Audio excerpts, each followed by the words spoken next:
어제는 우리 모두에게 하나님이 초능력을 주셨다라고 말씀을 드렸습니다. 초능력을 담은 유전자, 바로 예수 피 안에 있는데, 여러분 모두에게 예수님의 피가 흐르는 줄로 믿습니다. 예수님의 피가 흐르는 가문을 뭐라고 할까 생각했더니 귀족이다라고 표현하면 맞을 것 같습니다. 그래서 오늘 말씀 제목은 귀족학교 오리엔테이션입니다. 옆 사람하고 한번 인사하실까요? 귀족학교 오리엔테이션 온 거 환영합니다.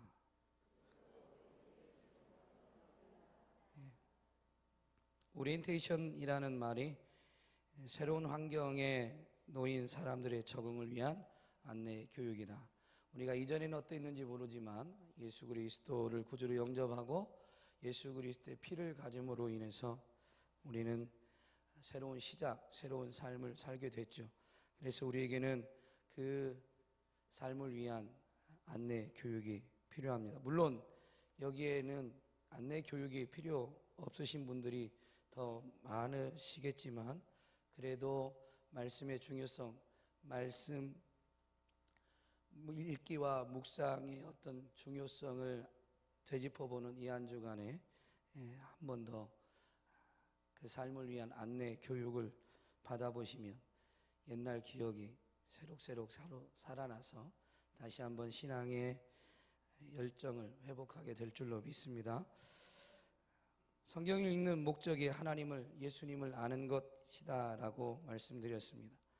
그런데 유한한 인간이 무한한 하나님을 아는 것 자체는 불가능하기 때문에 우리가 성경을 통해서 하나님을 알아가는 것은 무한 도전이 되어야 된다라고 말씀드렸고, 무모하고 무리한 도전인 것 같지만 하나님께서 그렇게 내버려 두지 않으시고 우리에게 성령을 주셔서 유한한 존재가 초월적인 무한한 존재이신 하나님을 알 수 있는, 인식할 수 있는 능력, 그래서 그걸 초능력이다라고 어제 말씀드렸습니다.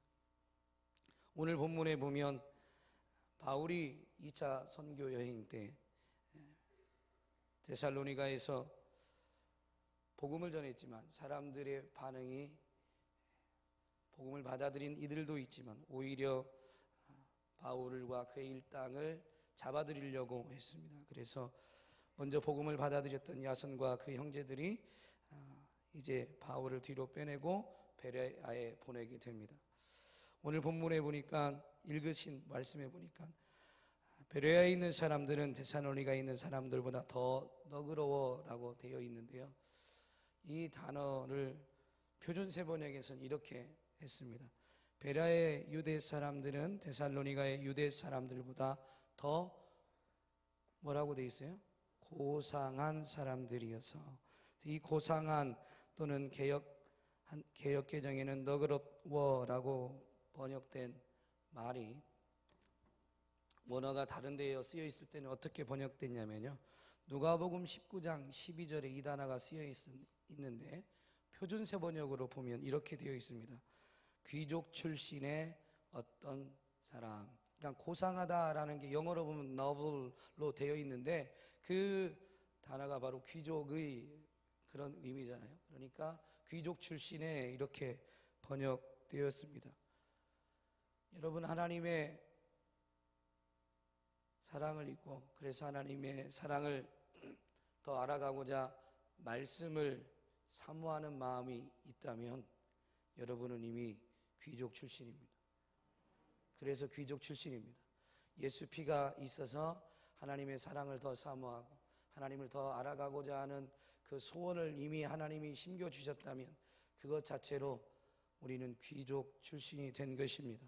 그러나 귀족 출신이 귀족 출신다우려면 교육이 필요하고 초능력이 있다는 것이 우리에게 자각되었어도 그 초능력이 일상에서, 삶에서 자유롭게 누려져서 하나님이 나와 함께 하심을 확인하고 그 하나님과 동행하는 은혜를 누리기 위해서는 그 초능력을 개발해야 되는 것처럼, 여러분 귀족 출신이어도 귀족 자녀답게 오늘 말씀을 대하는, 말씀을 한번 공부하는 이 시간 졸지 마시고 좀 더 귀를 기울여 보시기 바랍니다.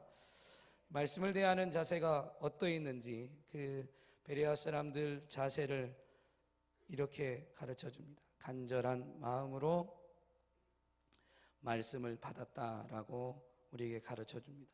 이 간절한 마음으로 말씀을 받았다라는 것이 세번역 성경에 보면 기꺼이 받아들이다, 기꺼이. 그리고 이 단어가 고린도후서 8장 11절에 보면 열성이라는 단어로 번역됐습니다. 또 고린도후서 9장 2절에도 이 단어가 쓰이긴 했는데 동일하게 열성, 열심으로 번역되었습니다. 그러니까 하나님의 말씀을 읽고 묵상하고자 하는 그 마음에 열심이 있다는 거죠. 여러분, 하나님 말씀을 대하는, 하나님 말씀을 읽는, 하나님 말씀을 묵상하려는 열심이 있습니까? 여기만 귀족 출신이 몇 분 계시고 아직 다시 한번, 아니 열심히 읽고 있고 열심히 묵상하고 있냐고 물은 게 아니에요. 마음에 그런 소원이 있냐는 거죠. 소원. 우리 안에 소원대로 다 사는 사람은 없습니다. 우리가 의도하고 원하는 대로 삶을 살아내는 사람은 단 한 사람도 없습니다. 그래서 질문을 잘 이해하셔야 돼요. 자꾸 좀 이따가 후반부에 가면 말씀드리겠지만 말씀을 대하는 자연스러운 자세이긴 하지만요, 그래도 질문이 뭔지를 좀 잘 파악하셔서 정확히 답변해 주시면 고맙겠습니다.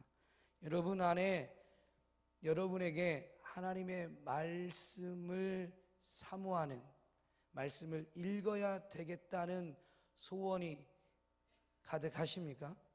네. 여러분 귀족 출신 맞으신 거예요.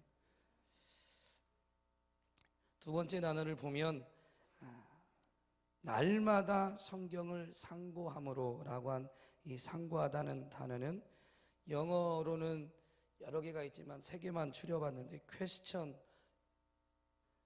examine, investigate 이렇게 번역되는데요, 우리말로 하면 다양하더라고요. 질문하다, 신문하다, 설문하다, 조사하다, 의심하다, 의문을 갖다, 이의를 제기하다, 조사하다, 검사하다, 신문하다, 연구하다, 수사하다, 이런 의미가 있습니다. 그래서 사도행전 11장 12절에, 고린도전서 10장 25절에, 27절에, 사도행전 12장 19절, 28장 18절 등의 이 단어가 인용됐는데요, 번역을, 우리말 성경도 번역을 바꿔서 보시면 신문하다라는 단어로, 또는 조사하다는 단어로, 의심하다라는 단어 등으로 우리말로도 그렇게 번역되어 있습니다. 여러분, 성경을 대할 때 의심하고 계십니까? 갑자기 막, 저 이런 분위기 안 좋아하는데. 의심하고 계세요? 의문을 품고 계세요? 그것도 날마다, 매일매일 성경을 읽고자 하시는데, 읽을 때, 아니면 뭐 매일 못 읽더라도 성경을 읽으면서 의심을 갖고 의문을 품고 조사하고 계십니까? 그렇게 하셔야 됩니다. 아니, 아직 뭐 저는 의심하셔도 됩니다. 말씀 다 듣고 나서는 그런 자세로 말씀을 대하셨으면 좋겠습니다. 왜냐하면 성경의 특징 때문에 그렇습니다. 여러분의 지금 반응도 너무 자연스러운데요, 성경의 특징이 이중적입니다. 그런데 우리의 지금 이 자세, 이 반응은 한쪽 면에 너무 치우쳐 있는 거예요. 여러분, 성경이 무슨 책이에요? 질문이 좀 어려운데 이걸 뭐라고? 여러분, 성경이 뭐예요? 하나님의 말씀 맞습니다. 그래서 우리는 이 하나님의 말씀이다라는 것 때문에 성경을 대하면서 의심을 품으려고 하지 않습니다. 근데 성경을 누가 썼어요? 사람이 썼습니다. 성경의 양면성입니다. 성경의 특징이 이중적인데, 성경은 하나님이 감동을 주셔서 사람이 썼다는 거예요. 원저자가 하나님이신 건 맞지만 하나님은 사람을 로봇으로 하지 않으셨어요. 하나님이 사람을 로봇으로 사용하셔서 성경을 기록하실 것 같았다면 하나님, 그 전능하신 하나님이 굳이 불편하시게 사람을 이용해서 하나님이 부르는 그대로 곧대로 쓰게 만들까요? 시내산에서 모세를 부르셨을 때처럼 그냥 하나님의 능력으로 돌판에 계명을 다 새겨주시듯이 하나님이 직접 양피지에 기록하실 수 없으실까요? 고대 사회라면 얼마든지 가능한 거죠. 돌판에도 새겼는데 양피지에 그 구약 성경을 한 번에 쫙 기록해서 야 받아, 이게 나의 말이야, 내가 너에게 주는 경전 성경이야 라고 하실 수 있지 않으셨겠어요? 근데 사람을 쓰셨단 말이에요. 사람을 통해서 말씀을 기록하게 하셨다는 것이죠. 여러분, 성경을 1600여 년 동안 40여 명의 사람을 통해서 하나님이 감동 주셨고 기록하게 하셨습니다. 하나님의 감동으로, 성령의 감동으로 하나님이 뜻하는 바를 기록했기 때문에 창세기부터 계시록까지 하나의 주제가 강같이 흘러갑니다. 그래서 성경을 한 권이라고 합니다. 40여 명의 사람이 썼다는 걸 강조할 때 성경은 66권이다 라고 말합니다. 여러분에게 물을 때 성경은 무엇입니까? 할 때 하나님의 말씀이요 라고 합니다. 그런데 성경은 몇 권입니까? 라고 물으면 66권이라고 말합니다. 틀린 말은 아닌데 성경이 하나님의 말씀이다 라고 하면 성경은 한 권이라고 대답해야 맞고요, 성경은 하나님의 감동을 받아서 사람이 기록한 책입니다 라고 하면 66권이라고 하는 게 맞아요.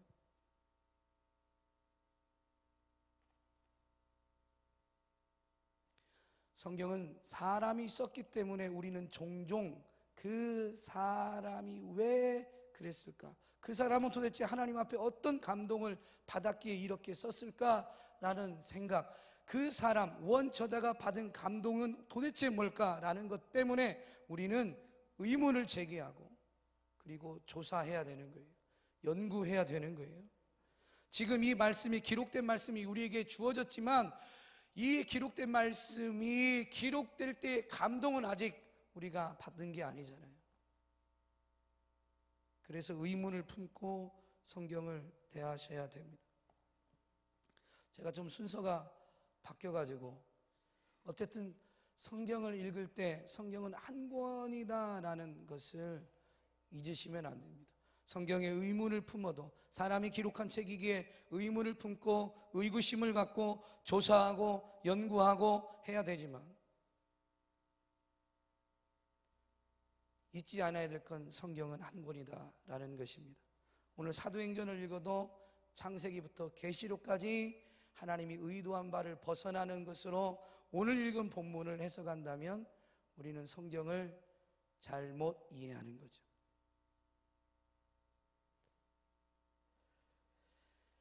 오늘 베레아에 있는 사람들이 귀족 출신과 같이 고상하게 날마다 성경을 상고했다라고 했는데 바울이 증거한 그 말이, 바울이 전한, 바울이 설교한 말이 정말로 하나님의 말씀에 맞는가? 성경을 날마다 상고했습니다. 바울의 설교를 듣고 진짜 맞는가? 성경을, 회당에서 그들이 바울의 증거한 말이 하나님의 말씀이 맞는가? 라고 연구, 심지어 조사, 수사했다라는 것입니다. 하나님의 말씀을 받을 때 아멘 하는 게 굉장히 중요합니다. 근데 진짜 하나님의 말씀으로 받으면서 아멘 하셔야 됩니다. 분위기에 의해서, 설교자의 요구에 의해서 그냥 분위기 맞춰주는 아멘이 아니라 진실로 하나님의 말씀입니다 라는 내 전인격적인 동의를 통해서 아멘 하셔야 되는 거고요, 그런 아멘이 우리 안에서 터져 나오면, 아니 진실로 하나님의 말씀인데 그 말씀대로 살아야 되겠다는 결단이 이어지는 것은 당연한 거 아닌가요? 분위기에 맞춰서 남들이 다 하니까 아멘 하니까 이전을 나갈 때 그 말씀이 마음에 심겨지지 않는 거죠. 하나님의 말씀을 받을 때 아멘으로 받는다는 의미는 입으로 아멘한다는 의미가 아니라 우리의 전인격을 가지고 이 말씀은 진짜 하나님의 말씀이 맞습니다 라는 의미로 아멘하는 거예요.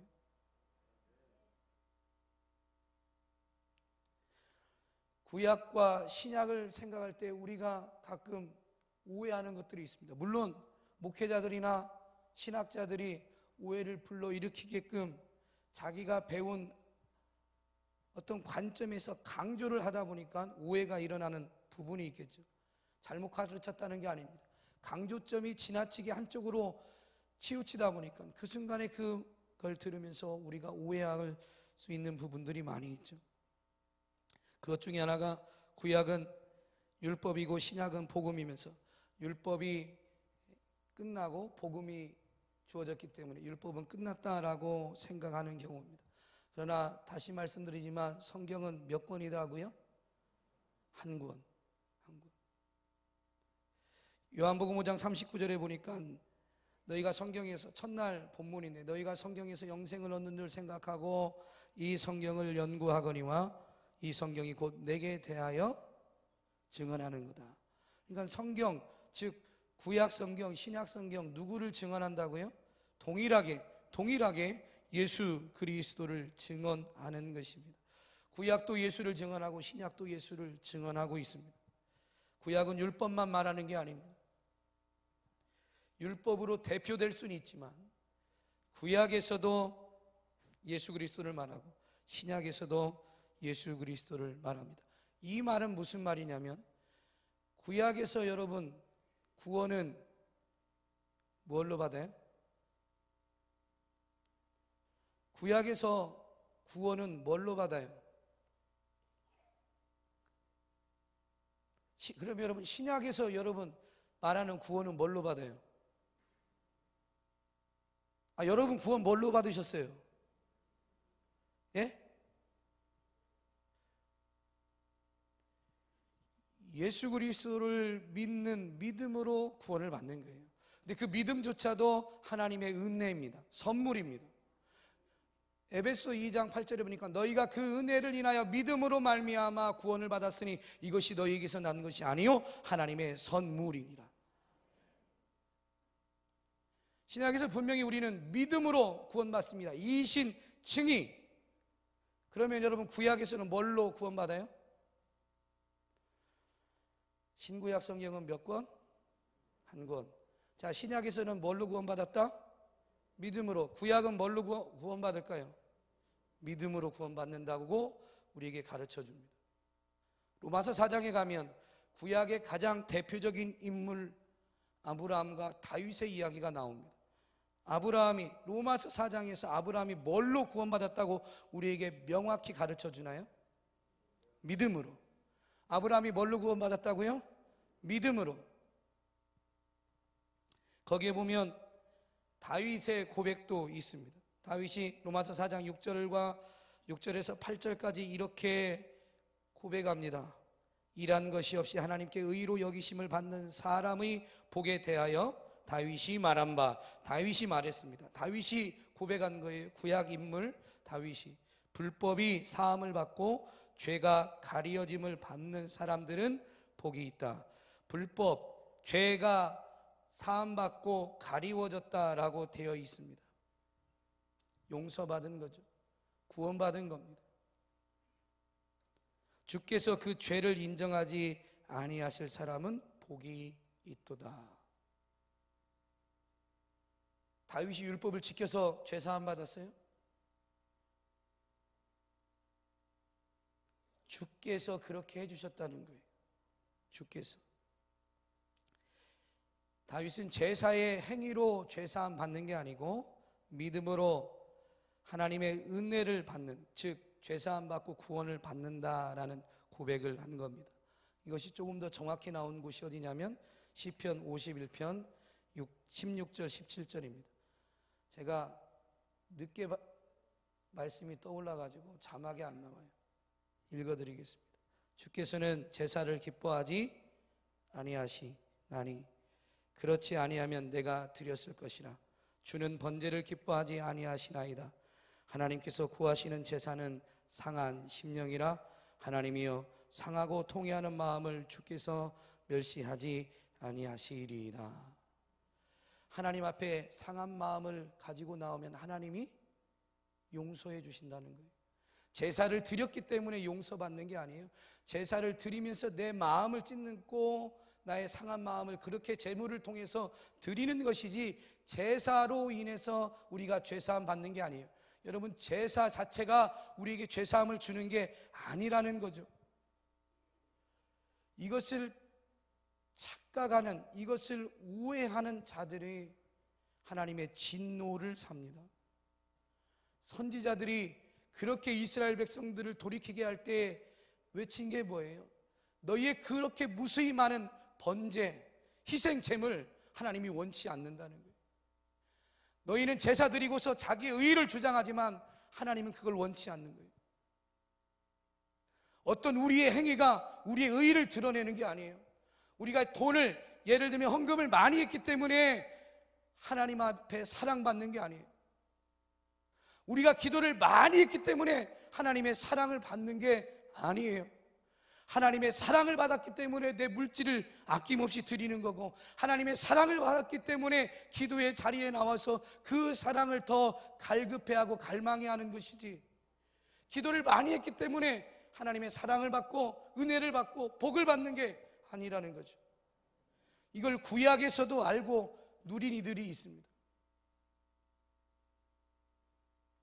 다만 신구약 관계가 그렇습니다.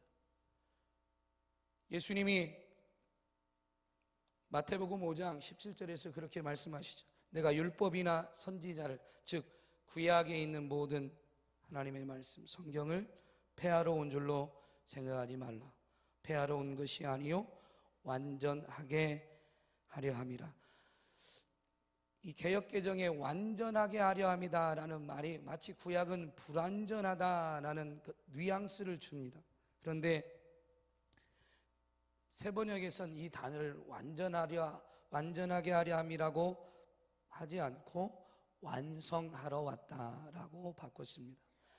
구약에 있는 그것들을 하나님의 은혜로 구원받고 하나님의 은혜로 하나님의 백성 되고 하나님의 은혜로 살아간다는 그것을 이제 예수 그리스도께서 온전히 성취하러 오셨고 십자가를 통해서 온전히 성취하셨습니다.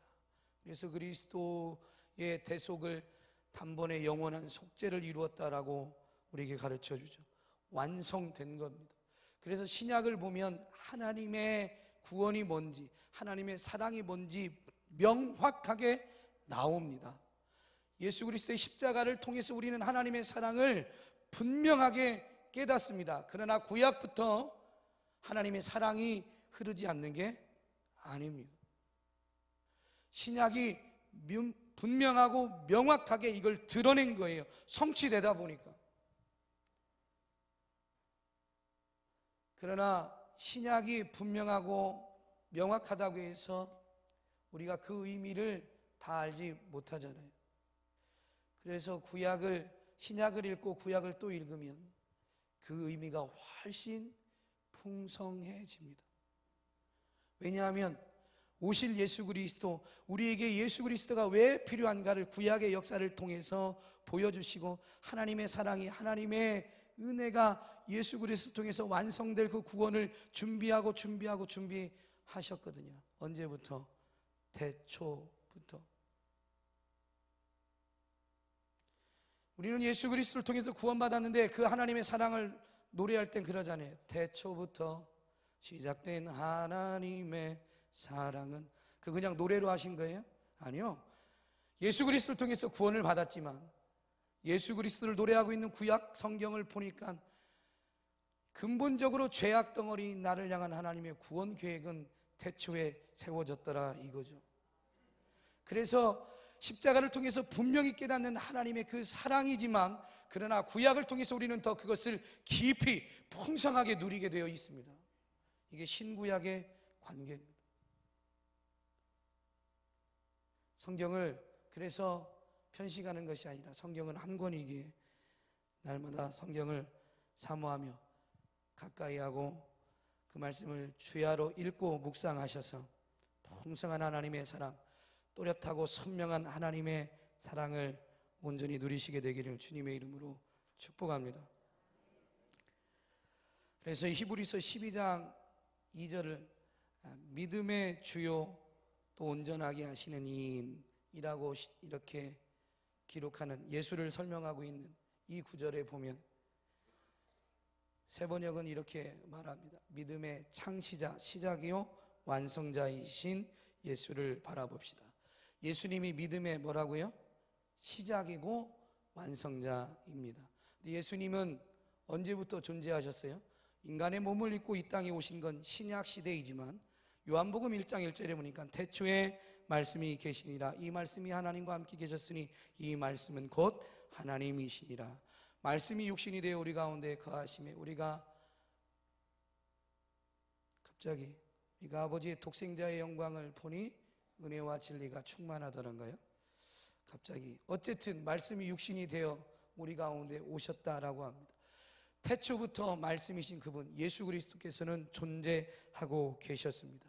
구약시대에는 성경으로 주어진 게 아니죠. 아브라함은 하나님을 어떻게 만났어요? 말씀으로 만났습니다. 말씀으로. 그래서 예수님은 요한복음 14장 6절에서 이렇게 우리에게 가르쳐 주잖아요. 내가 곧 길이요 진리요 생명이니 나로 말미암지 않고는 아버지께로 올 자가 없느니라. 이 말씀이 진리면 구약에 있는 모든 인물이 하나님께로 나아간 것은 예수 그리스도를 통해서 간 겁니다. 말씀이신 그분을 통해서 하나님을 알아가는 거예요. 육을 입어서 우리에게 더 선명하고 뚜렷하게 우리로 하여금 볼 수 있게 해주셨지만 여전히 오늘 우리도 하나님을 어떻게 알아가요? 말씀이신 그분을 통해서 알아가게 되는 것입니다. 그래서 우리는 이 말씀을 마음에 새기고 이 말씀대로 살아가야 될 줄로 믿습니다. 신명기 6장에 보면 이제 가나안 땅에 입성할 그들에게 하나님께서 명령, 규례, 법도를 안겨주시면서 그 땅에서 행할 것을 요구하십니다. 신명기 6장 1절에 그렇게 나오는데 이 말씀을 그 땅에서 행함으로 인해서 그 땅을 차지하는 게 아니에요. 하나님이 이미 애굽에서 건지셨고 말씀을 주시면서 너희가 들어갈 그 땅에서 이 말씀대로 살으라 라는 것입니다. 구원받은 하나님의 백성으로 하여금 말씀대로 살아서 하나님의 함께하는 그 은혜, 하나님과 동행하는 그 은혜를 더 확인하고 누리라는 것이죠. 그리고 하나님과 함께함으로 인해서 너희의 안전, 너희의 평안, 너희의 자유, 너희의 복을 온전히 누리라라는 것입니다. 하나님 그래서 명령, 규례, 법도, 계명을 주신 것이지 구약시대에 그것을 가지고 구원받으라고 하신 게 아니었습니다. 바리새인과 서기관들이 잘못 우회한 거죠. 어쨌든 하나님이 말씀을 주신 것은 우리에게 진정한 자유와 안식과 평안과 복을 누리게 하시기 위해서 하나님의 말씀을 주셨습니다. 그런데 신약에 와서 보면 이 율법이 우리로 하여금 뭐를 깨닫게 해요? 죄를 깨닫게 한다는 거예요. 그런데 하나님은 구약시대에도 하나님의 백성들이 하나님께 나올 방법을 안 주고 율법만 주고 하나님께 나올 것을 말씀하신 게 아니었다는 것을 여러분 간과하시면 안 됩니다. 하나님은 은혜의 방편을 이미 주셨습니다. 제사를 통해서 자기의 마음을 찢을 것을 가르쳐 주신 것이죠. 그래서 말씀을 계명을 통해서 죄가 깨달아지면 제사를 통해서 그들은 결국 어디로 돌아가냐면 여호와께 돌아가는 겁니다. 여호와께 돌아가는 건 예수 그리스도가 인간의 몸을 입고 십자가에서 우리의 죄를 대속한 이때만 가능했던 게 아니고요. 구약시대에도 죄가 깨달아지면 하나님께로 돌이키는 것이 열려있던 시대였습니다. 신약과 구약이 다른 방편을 제시한 게 아니라는 거죠. 이 말씀을 그렇게 행할 것을 요구하면서 신명기 6장 5절에 이렇게 가르칩니다. 너희는 마음을 다하고 뜻을 다하고 힘을 다하여 내 하나님 여호와를 사랑하라. 오늘 내가 네게 명하는 이 말씀을 너는 마음에 새기고 그 다음에 자녀에게 부지런히 가르치고 행할 것을 요구하시죠. 행함이 앞서서 하나님의 말씀을 통해서 이스라엘 백성들이 온전히 누리길 원하셨던 것은 여호와를 사랑하는 겁니다. 그래서 성경을 읽을 때 우리의 첫 번째 목적이 뭐라고요? 하나님을 아는 것, 예수 그리스도를 아는 것. 예수 그리스도를 사랑하면, 하나님을 사랑하면 하나님의 계명을 지키게 되어 있습니다. 하나님은 계명을 지키고 뭔 조건을 단 게 아닙니다. 그래서 예수님은 이것을 더 선명하게 직접 말씀해 주셨죠. 요한복음 14장 15절에서 이렇게 말씀하셨습니다. 너희가 나를 사랑하면 나의 계명을 지키리라. 주를 사랑하는 마음 때문에 주의 계명을 지키는 거지, 우리가 주 계명을 지켜서 주의 사랑을 얻어내는, 주의 은혜를 받아내는, 복을 받아내는 것이 결코 아닙니다. 여러분, 말씀을 통해서 하나님을 깊이 알고 주의 사랑을 풍성히 맛보시는 귀족들이 다 되시기를 주님의 이름으로 축복합니다. 이를 위해서 몇 가지를 제안을 드리면 시간을 정해서 말씀을 읽기를 결단하시기 바랍니다. 그러나 말씀에서 온전히 하나님을 발견하고 하나님의 사랑을 깨닫기 위해서 먼저 기도로 시작하시기 바랍니다. 제가 새벽에 일찍 나와서 첫 번째 드리는 기도가 에베소서 1장 17절부터 19절까지의 기도입니다. 우리 주 예수 그리스도의 하나님 영광의 아버지께서 지혜와 계시의 영을 너희에게 주사라고 바울이 에베소 교회에게 기도하다 보니까 그렇게 돼 있는데, 그 말씀을 저는 제게 그냥 적용해서 지혜와 계시의 영을 저에게 부어 주셔서 하나님을 알게 해 주시되 더 깊이, 날마다 더 깊이 알게 해 주옵소서라고 말씀에 근거해서 그렇게 기도하고, 너희 마음의 눈을 밝히사 하나님의 부르심의 소망이 무엇인지, 성도 안에서 그 기업의 영광의 풍성함이 무엇인지, 그의 힘의 위력으로 역사하사 믿는 우리에게 베풀어 주신 능력의 지극히 크심이 어떠한지 너희로 알게 하여 주시기를 원한다라고 바울이 기도했는데, 저는 제 자신에게 그렇게 기도합니다. 제 마음의 눈을 열어주셔서 오늘도 삶의 자리에서 하나님이 나를 부르신 그 소망이, 목적이 무엇인지를 깨닫고 부르심에 합당한 삶을 살아가게 하여 주옵소서. 하나님의 몸된 교회 안에서 성도들과 함께 그 하나님의 기업, 그 영광스러움을 저로 하여금 보게 하여 주옵소서. 알게 하여 주옵소서. 믿는 자들에게 베풀어 주신 하나님의 그 크신 능력이 오늘도 저로 하여금 경험하여 알게 하여 주옵소서. 성경책에서 다윗과 함께 하신 그 하나님이 아니라 오늘도 나와 함께 하신 하나님, 하나님의 능력이 어떤 건가를 저로 하여금 경험하여 알게 하여 주옵소서. 그렇게 기도하고 꼭 성경을 읽습니다. 여러분, 성경을 읽을 때 초능력을 우리에게 주셨는데, 초능력 자체가 내 것은 아니고 우리에게 심기신 성령의 역사니까 성령의 역사를 간구하는 기도를 올려드리고 성경을 읽으실 것을 저는 제안 드리는 겁니다. 성경을 어떻게 읽으라는 방법 자체는 없습니다. 그 다음에 성경을 깊이 묵상하라, 마음에 새기라라는 것인데, 이것을 위해서는 말씀을 작은 소리로 자기 자신에게 읊조리십시오. 큰 소리로 선포하는 것도 있지만 어쨌든 내가 내 영혼에게, 시 42편 1절에 보니까 다윗이 그러더라고요. 분명히 하나님을 바라보면 낭망하지 않아야 되는데 환경 때문에 낭망해요. 그러니까 다윗이 어떻게 시를 고백하냐면, 내 영혼아 너 어찌하여 낭망하니 너 하나님을 바라라. 다윗이 그렇게 고백합니다. 그 말씀을 보면 말씀을 붙들고 말씀대로 살지 못하는 나 자신에게 말씀을 되뇌어 주는 거죠. 민수야, 너 왜 분을 품었니? 너 왜 화를 내니? 원수도 사랑하라고 하셨잖아. 원수도 사랑해야지. 원수도 사랑해라. 분을 품지 말고 원수를 사랑해라. 내 영혼아, 분을 품지 말고 원수를 사랑해라. 여러분, 하나님의 말씀을 여러분의 마음에, 영혼에 자꾸 들려주시기를 바랍니다. 그러면 그것이 마음에 새겨지고 마음이 지켜지면 행함이 나오게 되어 있습니다. 순종하시기를 바랍니다. 그리고 다시 기도의 자리에 오면 내가 말씀대로 살았는가를 점검하고, 그렇게 못했을 때 말씀에 비추어서 말씀이 그렇게 살지 못한 나를 발견하게 해주시면 어떻게 하면 돼요? 여호와께 돌아가면 돼요. 돌이키면 돼요. 회개하면 돼요. 히브리서 4장 12절 말씀, 13절 말씀, 우리가 잘 아는 말씀이죠. 하나님의 말씀은 살아있고 활력이 있어 좌우의 날선 어떤 것보다도 예리하여 혼과 영과 관절과 골수를 찔러 쪼개기까지 하며 또 마음의 생각과 뜻을 판단하나니. 13절에 보니까 지으신 것이 하나도 그 앞에 나타나지 않음이 없고 우리의 결산을 받으실 이의 눈앞에 만물이 벌거벗은 것 같이 드러나리라. 사람은 사람의 마음을 모르지만 하나님의 말씀에 비추면 우리도 우리의 마음이 어떠해 있는지를 발견하게 됩니다. 어느 정도로요? 만물이 하나님 앞에 벌거벗겨진 것 같이 말씀에 비추어서도 우리는 우리의 마음, 우리의 상태를 살필 수 있습니다. 여러분, 그래서 말씀은 나를 살피는 거울과 같습니다. 말씀은 나를 살피는 거울입니다. 중간에 이걸 단어를 바꾸면 안 됩니다.